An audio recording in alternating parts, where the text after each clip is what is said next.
Well, ka nui te mihi kia koutou, kia ora, good afternoon everyone. It is absolutely fantastic to be here at Field Days 2026, and I'd like to say thank you to all of you for joining us at the Primary Leaders Luncheon.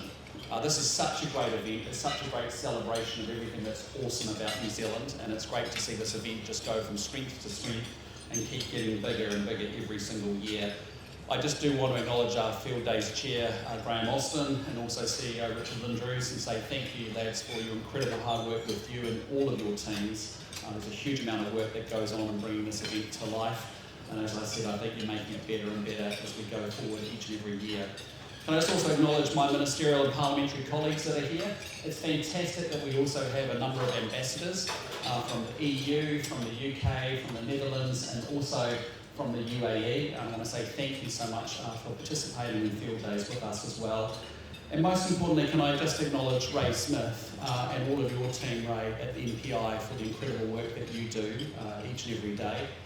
He's one of our can-do leaders. We asked him, Nicola and I, to deputise and do two jobs for one, which was that he stepped in as our fuel czar, essentially, as we navigated a little crisis that we still are working our way through, but have got to a good place around. So thank you, mate, for your leadership, for your public service, and for what you do for the country. We do appreciate it.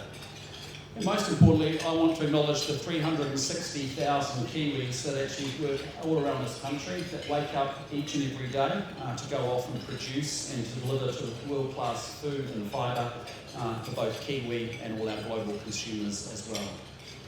It's fair to say that the sector has had a few challenges to negotiate over the past few years. We've had extreme weather, we've had evolving trade policies, and international conflicts impacting supply chains and input costs. But despite this, the situation and outlook for primary industry report, which we will be releasing tomorrow, will show the continued strength of the sector overall. And this is a real testament to the calibre and the spirit of our farmers and their ability to weather any storm.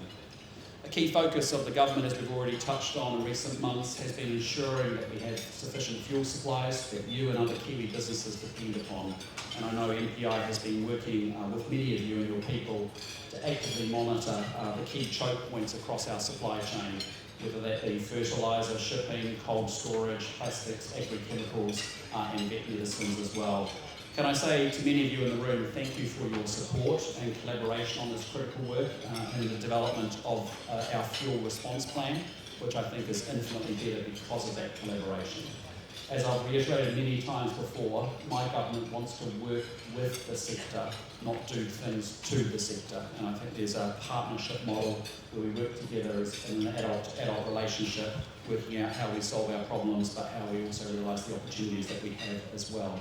We continue to actively monitor fuel supply levels and we're taking action to boost supply. It's great to see that our tanks are now ready to go. We've got two of our vessels on the water about to deliver extra diesel in place. Nicola has put a $450 million contingency to the side in case this conflict continues. We need to offer more support to Kiwis and I think we've got a very robust fuel response plan in place. Look, the food and fibre sector is not just another part of New Zealand and its economy. It is without doubt the engine room of our economy. It is the source of more than 80% of our export goods. It supports jobs and businesses in every single region of this great country.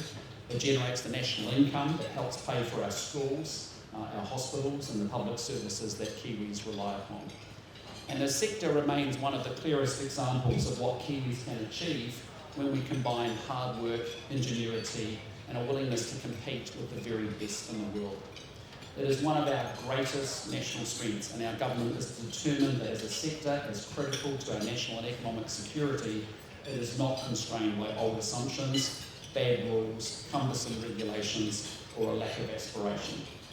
When I visit rural New Zealand, and I do frequently, I see capability and opportunity. I visit farmers and growers and foresters and fishers and processors who have what the world wants. But if we want our country's prosperity to continue, and if we want to find more gains for productivity, and we have to foster that very deliberately together. We must be prepared to think differently, to act differently, and then to go out in the world and back ourselves. And that is why the programme of work and collection of projects being announced today is so encouraging. You'll all find copies of a document called Land Use Flexibility on your tables. And as that report highlights, it's an exciting range of new partnerships between the primary sector and the government aimed at growth and maximising value. At its heart, land use flexibility is a very simple proposition. It is the idea that farmers and growers and landowners should have more freedom to adapt, to grow and to modify their businesses. That farmers should have more ability to make decisions about what happens behind their own farm gate. And it reflects my personal belief about New Zealand's success, that we have always done better when capable people are empowered to solve problems, innovate and respond to opportunity. Business flexibility is not some abstract theory, it's actually how successful businesses stay ahead, and particularly in a world that's increasingly volatile and changing and evolving as fast as this one. And it's how New Zealand is ultimately going to lift its productivity and in the process secure its future. To date, productivity in the agriculture sector has grown more than almost every other part of New Zealand's economy since records began, and we want to continue and to improve on this impressive track record. That's why the government's not content to simply sit back and admire the opportunity. We are acting on it. My challenge to Agriculture Minister Todd McLeay and MPI was to be bold. Get rid of the rules that were too rigid, the systems that were too slow, and the old approach to the primary sector as something to constrain rather than something to champion. That's why today we're announcing that in partnership with the sector, we're investing more than $140 million in commercial land use flexibility projects to give farmers and landowners more options, more confidence and more freedom to respond to market signals and future opportunities. Partnerships span dairy, sheep and beef, horticulture, forestry and aquaculture, with the government committing $59 million and the sector contributing $84 million. And together these projects will demonstrate on real farms and orchards what is possible when innovation, capital and ambition come together. This is about building confidence for our farmers and our producers, our rural lenders and investors, to show that innovation can accelerate growth and productivity. Because our competitive advantage will not come from trying to copy someone somewhere else, it's actually going to come from being a smarter, more innovative New Zealand. So this might mean shifting some land into higher value uses. It might mean integrating orchard, pastoral and cropping systems in smarter ways. It might mean better irrigation and water storage to enhance resilience and open up new land use choices. It might mean adopting precision tools, wearables, automation, or better genetics to lift performance while lowering environmental impacts. And the point is not that every farm should look exactly the same. The point is that every landowner should have more options, more confidence, and more freedom to respond to market signals and future opportunities. We can already see examples of what this looks like in practice. We see it in places like Pukenga Farms in Te Puke, where a strategic shift from dairy into kiwi fruit alongside beef breeding has delivered both economic and environmental gains. We see it in water storage projects like Te Wai Heke Oroa Reservoir, which when completed will be the first step towards the larger Kaipara water storage and distribution scheme, offering landowners significant new business opportunities as to how best use of their land. In horticulture, where high-tech growing systems, better orchard design, automation and smarter use of data are lifting yields and boosting growing profitability. We see it in dairy, where better nutrient management, improved effluent systems and precision application tools are helping farmers to be more efficient and more sustainable. And in sheep and beef, where improved pasture utilisation, better genetics, animal monitoring and technologies like virtual fencing are lifting carcass weight, profit per hectare and environmental performance. And we also see it in whenua Māori, where long-term planning and land optimisation are helping owners balance economic opportunity with environmental, cultural and intergenerational wellbeing. Alongside the Land Use Flexibility Work Programme, the government has undertaken wider planning reform, as many of you are aware.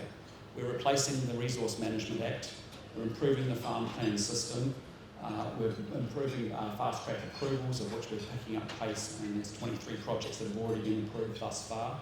And there's lots of practical changes across the regulatory system to remove the barriers that have held back key infrastructure and development. Our belief is that we can build a much more productive economy. We can lift incomes, we can strengthen our regions and create more opportunities for our next generation. And we can do all of these things while protecting the things that make New Zealand special. I think this country has incredible potential, and it can be even better for our kids and our grandkids. And we can, and we should be, one of the best countries in the world to live, to raise a family, to start a business, and to grow old with dignity.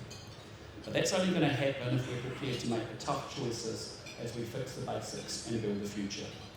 And I believe one of the best ways to do that is by backing the people in the sector that already does so much of the heavy lifting for this great country, the food and fibre sector. So I want to hand over to my very good friend Todd McClay, our hard-working Minister for Trade and Minister of Agriculture. It's good to see you in the country, Todd, today, and he will share a little bit more detail about some of the significant investments that we are announcing today. But most importantly, can I just express my thanks and appreciation to all of you for your leadership of your great agribusiness and companies and the sector organisations that are involved in all the work that we do together.